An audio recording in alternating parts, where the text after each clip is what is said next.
What's happening, guys? How's it doing? So, I apologise if the audio on this isn't very good. There might be a bit of background noise, but it is what it is. I'm making the video from a bit of a weird location. I've been pretty busy this weekend, so been trying to catch up some of the last night's boxing. Obviously, there was the big Sky card, the big Matchroom card in Liverpool. I saw the David Price disqualification victory against Cash Ali, man. I might make a video about that one later and talk about it, but yeah, I mean, this just to sum it up pretty quickly, it was a pretty shameful and pitiful effort from a guy who clearly wanted out of there, man. I mean, Cash Ali knew he couldn't win the fight. He knew that Price was too big, too powerful, too strong, too experienced. Cash Ali had never competed at that kind of level before. He'd only really fought at area level and stuff like that. So he just got blown out, in my opinion. And I think he wanted to try and spoil the party. He knew that he couldn't win, so rather than suffer a devastating knockout defeat, he thought he would just, fuck shit up and spoil the party with a bite. So yeah, that's all I really have to say about that. He might not even get his purse, he might even get banned. But it's kind of hypocritical to me. Like, I was listening to a couple of interviews afterwards, like with Coogan and David Price and all that. And they were talking about how when guys like Derek Chisora did the same thing, they were laughing about it as if it was funny. And I'm like, yeah, it's funny to me how when Derek Chisora bites an opponent, people laugh and they're like, oh, that's just Del Boy, that's what he does. And then they act as if it's just, him being quirky and, weird, and they make a big joke out of it. But when Cash Ali does it, oh, it's a disgrace, he should be banned for life. And yeah, there's a little bit of double standards there, because I remember back in the day when Chisora bit the opponent, and I was saying that, the guy's a dirty piece of shit, but, other boxing fans in the UK were laughing, saying it was funny. You could say the same about Mike Tyson, but, that's in the past. But moving on, I wanted to talk about the world title fight at light heavyweight, the Ukrainian Oleksandr Gvozdyk, with a very impressive win last December against Adonis Stevenson, where he won the title. And I was curious to see how he would perform in his first title defense, and he faced that guy Doudou Ngumbu. I'm not 100% sure how you pronounce his name, but I knew the opponent. Don't know how to pronounce his name, but I'd seen that guy fight several times. I remember his trilogy that he had with the Russian Igor Mikhalkin, who was based in Germany, and yeah, they fought several times. I believe once they fought in France, and the other two times were in Germany, and they were very close and competitive fights.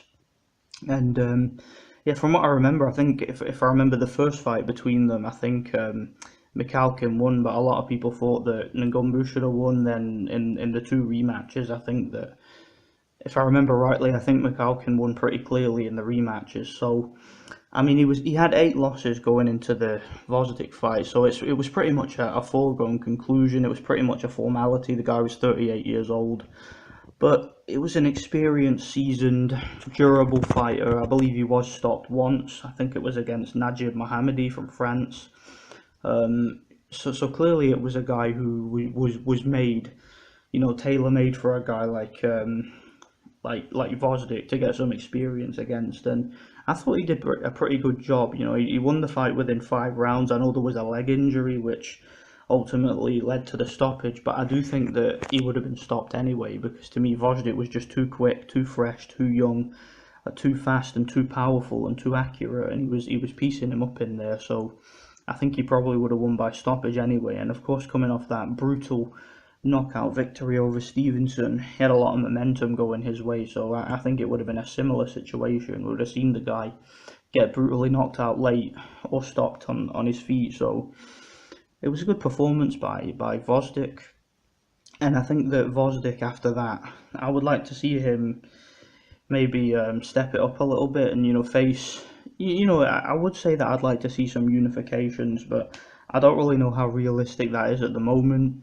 Obviously, one fight that a lot of people would like to see is Sergey Kovalev. Now, that's a fight that could be made. The two guys do have the same manager, and I believe, do they both fight on ESPN now? I believe they do, so that's a fight that could be made. But there are other fights too. You know, you got contenders in the UK, guys like Callum Johnson, for example, would be a good fight for Gvozdyk. I wouldn't even mind seeing him face somebody like Marcus Brown or Elidia Alvarez, who he was supposed to fight before.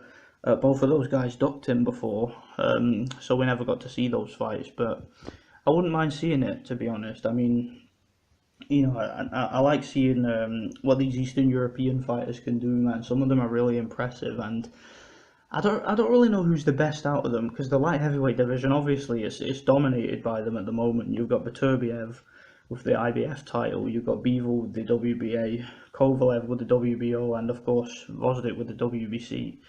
I really don't know which of these guys I'm most impressed with. I'd say overall it's probably Kovalev, but Kovalev, my issue with him is he's just inconsistent. You know, so you never know when you're going to get a great performance out of him. You know, you could get the type of performance you got in the first Jean Pascal fight or the first Elidia Alvarez fight, or you might get the type of performance you got in the Hopkins fight or the Alvarez rematch. You know, I just think he's inconsistent that way. So it would really depend on what Kovalev turned up, you know, whether or not he would be able to beat Gvozdyk. I would still favour him over Gvozdyk on a good night, but I wouldn't mind seeing it. I think it's an interesting fight, and like I said, there are other guys too. You've got Callum Johnson out there, guys like Marcus Brown, Alvarez. I believe that he's still got Jean Pascal hanging around. You know, he's still lingering around. He's kind of an opponent for these guys. Got Sullivan Barrera, you know, Isaac Chalemba. I believe he's already beaten Isaac Chalemba. He stopped him a while back. So, yeah, I'd like to see where Gvozdyk goes from here, man. I think he really is an impressive fighter. I really do. And, you know, Top Rank seem to have done a good job with him so far at matching him with the right fights. And seems to be improving. Seems to be improving fight by fight, man. So, yeah, I'd like to see what Gvozdyk does. I'd like to see if maybe get another couple of title defenses, then maybe a unification with somebody like Kovalev or Bivol or Beterbiev. Yeah, let me know what you guys think. I've got a few more fights to catch up on. I want to talk about some stuff, but yeah, thanks for watching, and yeah, God bless.